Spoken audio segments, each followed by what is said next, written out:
ચાલુ વર્ષે ચોમાસામાં બનાસકાંઠા સહિત ઉપરવાસમાં સારી માત્રામાં વરસાદ વરસ્યો, તેમ છતાં પણ બનાસકાંઠાના સીપુ ડેમમાં નહિવત પ્રમાણમાં પાણીની આવક થતાં સ્થિતિ કથળી ગઈ છે. સીપુ ડેમમાં અત્યાર સુધીમાં માત્ર 11% જેટલો પાણીનો જથ્થો સંગ્રહ થયો છે, જેના કારણે સીપુ ડેમ આધારિત ખેતી કરતા ખેડૂતોના જીવ પડીકે બંધાઈ ગયા છે.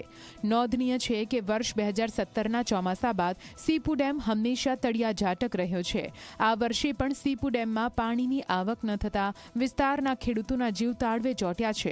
સીપુ ડેમ પર ગ્રહણ બેઠું હોય તેવો ઘાટ સર્જાયો છે.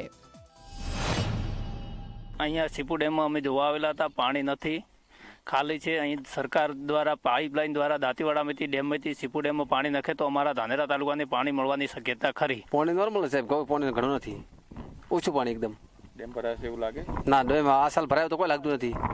ડેમમાંથી પાણી મળે સિંચાઈનું તમને?